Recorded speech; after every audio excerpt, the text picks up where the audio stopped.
Imaginez une note confidentielle qui atterrit sur le bureau du premier ministre. Une note qui pourrait littéralement changer l'avenir économique du Québec. On l'a décortiquée pour vous. Voici ce qu'elle dit. Alors, on plonge directement dans cette note d'information qui est datée d'aujourd'hui, le 17 avril 2026. Ce n'est pas juste une analyse de plus, non. C'est un choix fondamental pour notre avenir économique, puis ça demande une décision maintenant. Le message central du rapport, c'est une véritable sonnette d'alarme. On nous dit qu'on a une toute petite fenêtre de 18 à 24 mois pour bouger. Après ça, c'est fini. L'inaction, ici, c'est pas juste maintenir le statu quo, c'est carrément perdre notre souveraineté technologique. Bon, mais de quelle opportunité on parle au juste? On parle de l'accélération exponentielle du marché de la robotique humanoïde. C'est une technologie qui s'apprête à tout changer dans l'économie mondiale. Regardez à quel point les prévisions changent vite. En un an, juste un an, Goldman Sachs a multiplié ses projections par 6. On parle plus d'une simple croissance, là. C'est une explosion qui s'en vient. Évidemment, on n'est pas seul dans cette course-là. Loin de là. C'est une course contre des géants. On parle de milliards de dollars qui sont déjà investis par des compétiteurs comme Tesla, Figure AI ou Boston Dynamics aux États-Unis, en Chine, en Corée du Sud. Tout le monde veut dominer ce marché. Le point crucial, il est vraiment simple. Si le Québec ne produit pas cette technologie, eh bien, il va être obligé de l'importer. On viendrait complètement dépendant d'acteurs étrangers pour un des piliers de notre économie demain. Et c'est là que ça devient vraiment intéressant. Le rapport est formel. Le Québec n'est pas un joueur comme les autres. On possède des avantages structurels uniques qui sont encore très peu exploités. Ce tableau-là, il est frappant. Il compare directement le Québec à un pôle mondial comme Tokyo. Puis sur tous les points importants, l'énergie, le talent, l'intelligence artificielle, il démontre un avantage concurrentiel qui est clair et net. Pour nous.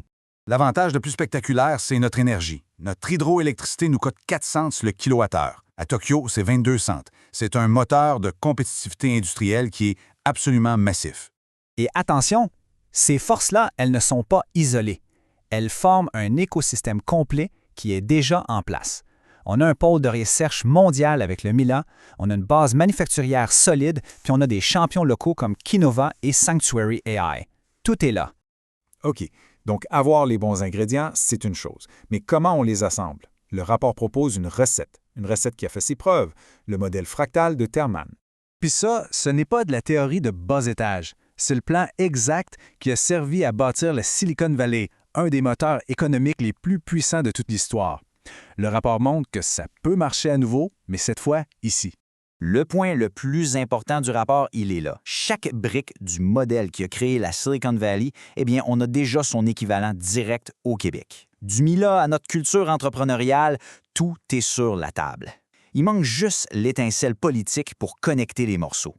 Alors, voyons comment le rapport transforme cette vision en une feuille de route, quelque chose de bien concret. La stratégie commence avec des actions fortes, immédiates. Pas de long comité qui s'éternise. Non. Des gestes rapides pour envoyer un signal clair au marché mondial que le Québec est sérieux puis qu'il agit maintenant. Cet échéancier, il montre bien la montée en puissance. On part du prototype, on arrive à la production. Et tout ça à l'intérieur de notre fameuse fenêtre de 18 mois. L'objectif, c'est de passer du labo à l'usine en un temps record. Et voici le catalyseur, 75 millions de dollars. Attention, ce n'est pas le coût total du projet. C'est l'injection de fonds publics qui est nécessaire pour réduire le risque, pour aller chercher des investissements privés beaucoup plus gros et pour donner le coup d'envoi. Au-delà de l'argent, il y a l'investissement humain. Le plan vise la création de 500 emplois hautement spécialisés. Le but, c'est de bâtir l'expertise ici, chez nous, et de garder nos meilleurs talents au Québec, dans la vallée du Saint-Laurent. L'ambition, elle est claire. Devenir un leader mondial et assurer notre souveraineté économique dans cette technologie. La question, c'est, est-ce qu'on veut construire ici ou acheter ailleurs? Le rapport se termine donc en nous plaçant devant un choix qui n'est pas juste politique, mais qui est un moment décisif pour notre histoire. Tout se résume à ça. Une décision, go ou no go, qui est requise dans les 30 prochains jours pour qu'on puisse respecter la fenêtre d'opportunité. Le temps file et chaque jour compte. Et le coût de ne rien faire, il est calculé froidement. La fenêtre d'opportunité est perdue pour de bon, nos concurrents prennent 100 % du marché et le Québec devient un simple consommateur, passif et dépendant. La note termine avec cette question fondamentale. La décision qui va être prise dans les prochains jours est simple. Est-ce que le Québec va être un acteur ou un simple spectateur de la prochaine révolution industrielle? Souveraineté ou dépendance?